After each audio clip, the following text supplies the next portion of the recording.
maybe I'm giving men, white people, cis people, het people too much grace. But like it's a similar thing where it's like you can highlight the problems, but like what is the inflection point where people will want to change for themselves, want to heal for themselves? Sometimes it's like, oh, I'm going to heal this part of me. I'm going to change this. I'm going to restore this for the sake of a relationship that I have. But if you're not in proximal relationship to somebody, like what is the incentive that people have? And like I intellectually understand that. It's just hard when behaviors don't change. I'm thinking very specifically about yesterday when I was facilitating a learning for a group of teachers, and there were some white teachers who came up to me after and shared with me like, thank you for the way that you presented this. It hit me in a way that like didn't make me feel guilty. And I was like, huh, let me think about that. On some level, I want you to feel guilty, right? Yes. Like if you didn't understand, if you didn't take away from what I shared about like the way that white supremacy is upheld in classrooms, like, and like you didn't see how you're contributing to that and feel some kind of way, like I don't know if I did my job. Well, and like then I have to internalize like it wasn't on me. That's like their experience that they're having. But like what is like that probably wasn't the inflection point for them to like change behavior. And like I've got to be okay with that. But yeah, that is that's just like another level of the work that I'm still trying to figure out how to navigate. No, that's beautiful. I love that piece of like, I too want people to be uncomfortable. Mm-hmm. Actually, people to feel guilty is like you you need to feel that because that's your internal system telling you, oh shit, I did something wrong.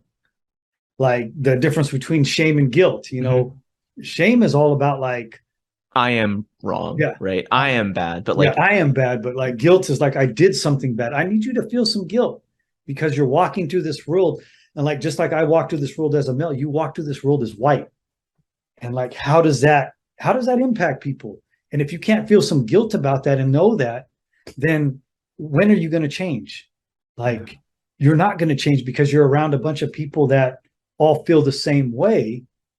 And so there's never any guilt. It's like, let's just cheer us on until we take over this fucking world and cheer each other on. And there's never going to be a reflection point, I think, until, for me, it's like until you build relationship with others to where you feel that guilt and like, oh, now I need to change this behavior because I care about something.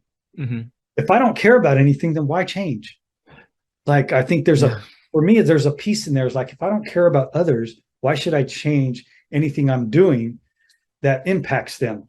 Well, I mean, and I think with that situation specifically, it's thinking about like as in a predominantly white institution, the people of color, the people of the global majority, right? They often don't say the thing that like makes them uncomfortable, like for Mhm. survival, right? Because like I'm not gonna share every time like you microaggress me, call me the wrong name, make some comment that you didn't think was offensive because like it's not worth it for me in this moment to like be constantly correcting you. But what that tells the person who's white is like, oh, everything that I'm doing in the context of this relationship is okay when it's not. And maybe that's another piece that like there needs to be like some truth telling in that situation rather than saying like, hey, this is the way that like whiteness tends to show up in organizations. Like, no, let's talk about concrete examples of like where this shows up in your school and just reflecting like maybe I didn't do a good job or like a good enough job of doing that or inviting them into that yesterday. But like you just wish people had this awareness, but they don't. And so like like when you walk into a room full of correctional officers or police officers, right? None of I would say most of them did not go into the field saying like, you know what I'm gonna do? I'm gonna wreak havoc on Black and brown communities, Yeah. right? Like it's, but like that's the impact, and like now what, right? Um, I imagine most of the times you go into those rooms, like you don't have people like turning in their badges and guns, but like, yeah.